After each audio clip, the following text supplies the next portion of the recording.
여러분 안녕하세요. 저는 채용 프로세스의 이해라는 주제로 강의를 맡은 신동헌 노무사라고 합니다.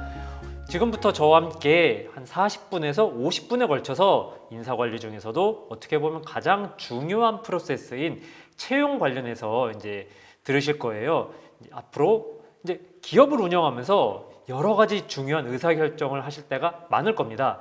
그리고 이번 강의에서 노동법의 기초부터 시작해서 인사 전략, 성과 관리 그런 여러 가지 강의를 들으셨을 텐데 제가 단언코 말씀드리는데 그 모든 것들 중에서 가장 중요한 강의가 무엇냐? 지금부터 들으실 채용에 관한 것입니다. 자, 여러분 인사 관리가 왜 필요하죠? 노동법이 왜 필요하죠? 우리 회사에 직원이 있기 때문에 필요합니다. 그렇다면 어떤 사람이 뽑혀 있는지를 내가 알아야, 그리고 어떤 사람을 뽑을지를 결정하고 그 사람들을 뽑을 때 어떤 걸 하면 안 되고 그런 것들을 알아야지 제대로 된 사람을 뽑고 그 이후에 노동법을 지켜서 계속해서 그분들을 유지하고 성과를 관리하고 인사 전략을 세우고 할 거 아닙니까? 그렇기 때문에 여러분들께서 물론 지금까지 강의가 다 중요해요. 여러분들께서 사업을 영위하실 때 모든 게 중요하지만 지금부터 한 40분, 50분만 집중해 주시길 부탁드립니다. 시작합니다. 간단하게 제 소개 잠깐 드리고 시작할게요. 저는 지금 노무법인 종로라는 데서 대표 노무사를 맡고 있고요. 여러분 네이버 파트너 스퀘어라든지 그 외에 산림복지 전문 창업 아카데미 이런 데서도 제가 좀 창업하시는 분들 도움을 많이 드리고 있습니다. 그리고 제가 채용을 맡은 이유도 이 여러 스타트업이라든지 창업을 준비하시는 분들이 가장 어려워함에도 불구하고 가장 신경을 쓰지 못하고 어떻게 보면 대충이라고 하긴 그렇지만 많은 시간을 들이지 않는 분야가 채용이기 때문에 처음 저에게 여러 가지 주제를 가지고 강의 좀 해주세요 할 때 제가 그 중에서도 저는 채용 부분을 하겠습니다 라고 했던 겁니다. 여러분 그렇기 때문에 다시 한번 말씀드리지만 이 채용 관련된 것들은 꼭 잘 들어주시길 부탁드립니다. 네, 먼저 이제 여러분들 다 스타트업을 준비하시거나 이미 스타트업을 운영하고 계신 사장님들이시잖아요. 여러분들에게 가장 신과 같은 존재들이시죠. 왼쪽은 파라소닉을 창업하셨던 고노스케시고 오른쪽은 아마존을 창업하신 제프 베이조스잖아요. 이 두 분 다 스타트업에서 시작했습니다. 아마존이야 당연히 저기 미국의 창고에서 시작했던 거 다들 알고 계시고 파라소닉도 스타트업에 시작했던 거 알고 계시죠? 여기 이분이 정말 엄청나게 찢어지게 가난했습니다. 그래서 17살 때부터 전구 회사에서 일을 했는데 이분의 또 문제점이 가난한 것뿐이 아니라 몸이 정말 너무 약해요. 몸이 너무 약해서 이분이 그래도 5년 동안 버티고 다니다가 나는 진짜 너무 힘들다. 내 몸이 너무 약해서 출근과 퇴근을 못하겠다 해서 퇴사를 하고 5년 동안 모았던 돈으로 그때부터 창업을 시작했습니다. 돈이 없으니까 당연히 어디 동네 정말 허름한 상가의 2층에서 이제 정부회사를 또 이제 하나 시작을 하셨거든요. 이제 이분이 창업을 막상 했는데 이분의 약점이 뭐라고 했죠? 몸이 약해요. 몸이 약하다 보니까 내가 다 못해. 그래서 이분이 처음 창업을 했을 때부터 가장 신경을 썼던 게 나를 도와서 우리 사업을 일으킬 사람을 어떻게 뽑아야 될까? 이걸 가장 열심히 연구하고 전구라든지 여러 가지 개발하는 것보다 사람을 뽑는 데 가장 집중적으로 자신의 역량을 투자를 했습니다. 그러면서 이분이 이제 나중에 성공을 해서 선생님, 사장님, 파라소닉의 성공 전략은 뭐죠? 했을 때 사업은 사람이 전부입니다. 라고 했습니다. 그만큼 사람을 뽑는 게 중요한 겁니다. 그리고 제프 베이조스 역시 우리 아마존은 채용을 업그레이드하면서 발전할 수 있었다. 이걸 정말 반복해서 말씀을 드리고 있습니다. 네, 이제 그럼 본격적으로 강의 시작할 건데요. 오늘 강의는 이렇게 4개의 주제로 되어 있습니다. 먼저 첫 번째로는 채용 프로세스의 전략이라는 건데 그럼 채용을 어떤 전략을 세워야 되냐? 가장 중요한 건 채용을 해야 되느냐 아니면 지금은 채용할 단계가 채용할 단계가 맞냐 아니냐 이거부터 정하셔야 됩니다. 단순히 지금 우리 사업에서 뭐가 좀 필요한데 이제 슬슬 우리 플랫폼을 개발할 때가 되지 않았나? 프로그램 개발을 해야 될 것 같은데 이런 생각을 하시면서 그냥 사람을 2명, 3명 개발자로 채용했다. 이러면은 나중에 가서 큰 낭패를 볼 수 있다는 거죠. 먼저 지금 단계에서 우리 회사에 필요한 게 정말 직원을 뽑는 건지 아니면 그냥 단순하게 용역을 줘가지고 뭐 프로그램을 개발하는 건지, 아니면 이런 걸 다 떠나서 정말 나와 함께 우리 사업을 시작부터 끝까지 책임질 수 있는 동업자에 준하는 파트너를 영입하는 게 필요한 건지, 이걸 판단해야 될 게 된다라는 게 첫 번째 채용 프로세스의 전략이고요. 두 번째는 이제 뭐 채용도 있고 도급도 있고 뭐 용역이죠. 아니면 뭐 파트너도 있는데 그게 뭐가 다르냐? 다 똑같은 거 아닌가요? 라고 생각을 할 수가 있어서 뭐가 다른지를 설명을 드릴 거예요. 이제 세 번째, 이제 여러 가지 뭐 전략을 세우고 나서 판단한 후에 그럼에도 불구하고 이제 우리는 직원을 뽑을 때가 됐다라고 할 때, 그러면 이제 중요한 거는 어떤 사람을 어떻게 뽑을 것이냐잖아요. 먼저 세 번째, 인재 채용을 위한 계획 수립에서 우리 사업장에 필요한 인재가 누군지, 그리고 그런 사람들을 어떻게 내가 찾을 수 있는지를 말씀을 드릴 거고, 네 번째, 채용할 때 주의사항입니다. 이거는 여러분들이 하시면 안 되는 행동을 말씀을 드릴 거예요. 사실 전략부터 시작해서 뭐 채용을 하는 전반적인 과정에 정답은 없어요.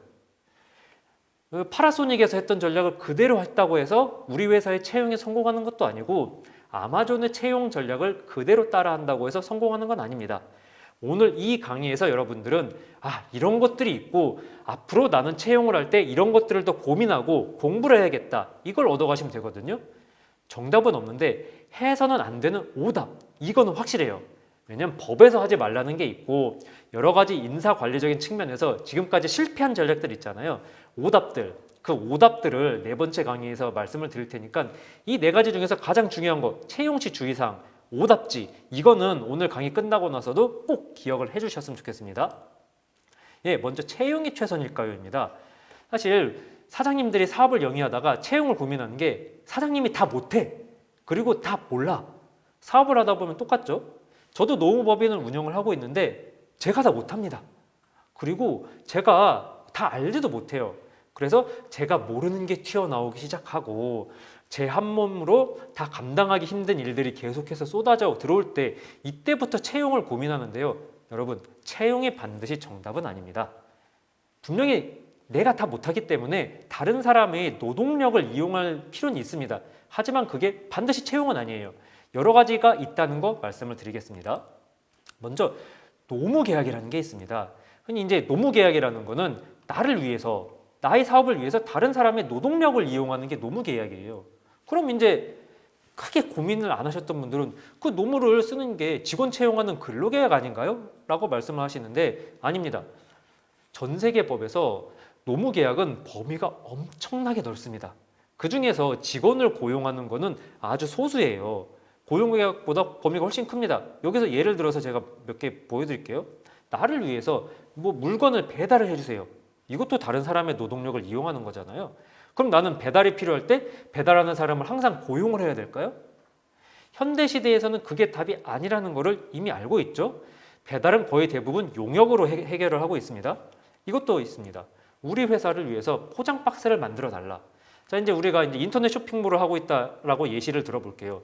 포장 박스가 필요한데 그냥 일반적인 어디서든 살 수 있는 포장 박스는 나는 싫어요. 우리 회사를 위한 포장 박스가 필요합니다. 그러면은 그 포장 박스를 만들 때 박스를 만들 사람을 그때 항상 고용을 할 거예요? 아니죠. 포장 박스를 우리 회사를 위해서 특별히 만들어줄 회사를 찾든지 그런 사람을 찾을 거 아닙니까? 이때도 채용을 하거나 용역을 하거나 아니면 뭐 여러 가지 또 그냥 물건 구매 계약을 새로 맺거나 여러 가지 전략이 있겠죠. 종류가 노무계약이 이렇게 많습니다. 회사 대 회사로 아예 그냥 통으로 도급을 줄 수도 있어요. 아니면 회사가 개인에게 일을 맡기는데 가장 쉬운 거는 직원으로 고용하는 거지만 프리랜서 개발자들도 요새 정말 많습니다. 오히려 우리 회사에 들어와서 제 직원으로 일할래요? 라고 하면 그거 싫습니다. 저는 그냥 집에서 제가 그냥 프로그램 개발해서 드리면 안 될까요? 그래서 개인도 도급이 얼마든지 있고요. 아예 그냥 위임을 맡기는 경우도 있습니다.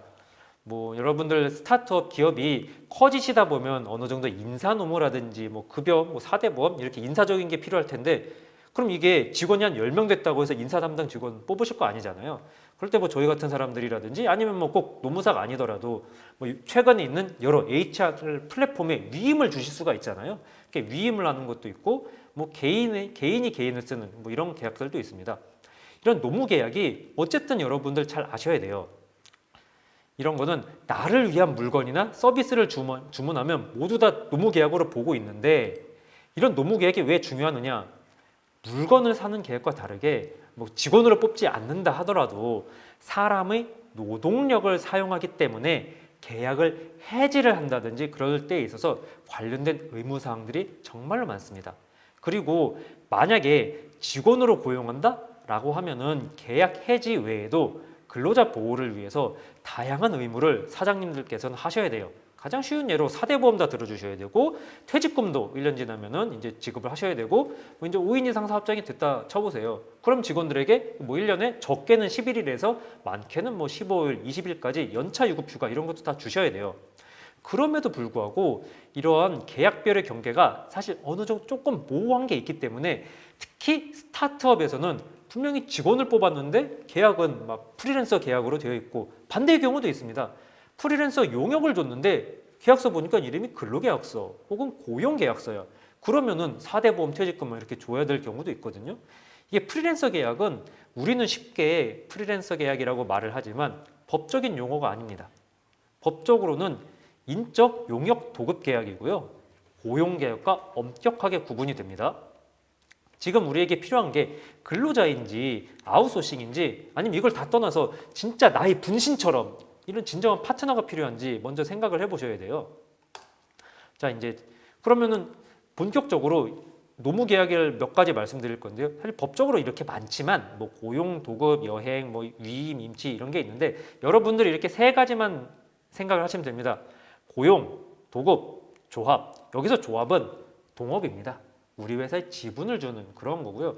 그럼 고용 직원으로 뽑는 것과 위임을 주는 건 뭐가 다른가요? 먼저 첫 번째로 종속적 노무 공급이라는 건데 직원에게는 종속적은 한마디로 직원은 회사에 종속이 된다는 뜻입니다. 이게 뭐 옛날처럼 뭐 노예 계약 이런 게 아니라 직원은 회사의 월급을 받기 때문에 적어도 정한 근로시간 내에서는 회사가 쉽게 말해서 이래라 저래라 업무 지시를 막 할 수가 있는 거예요. 하지만 도급을 줬다면 그러면 안 됩니다. 종속적인 계약이 아니라 대등한 계약이기 때문에 엄격하게 종속 여러 가지 이래라 저래라 막 그런 거 있잖아요. 업무 지휘 이런 걸 못하게 되어 있어요. 그리고 동업자는 그 외 여러 가지 의무가 있고요.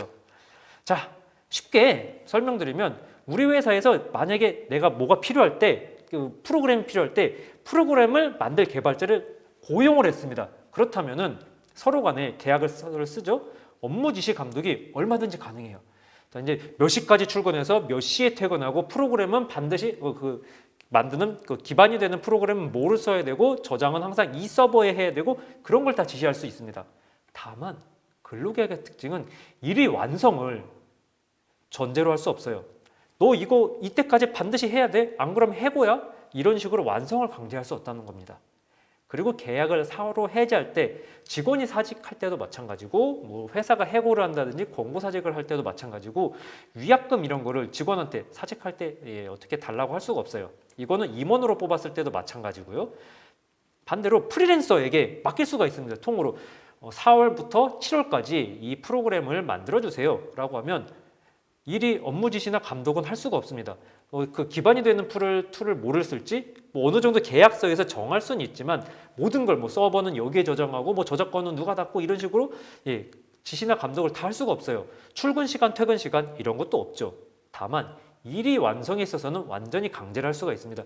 7월까지 못 만들면 위약금이 발생합니다. 아니면 지연이자가 발생합니다. 아니면 계약이 해지됩니다. 이런 게 가능하고 위약금도 서로 간에 일반적인 다른 매매 계약처럼 위약금을 거는 계약도 가능합니다. 그리고 동업, 지분을 주는 계약이죠. 지분을 주는 경우는 어떻게 보면 제일 해피하긴 합니다.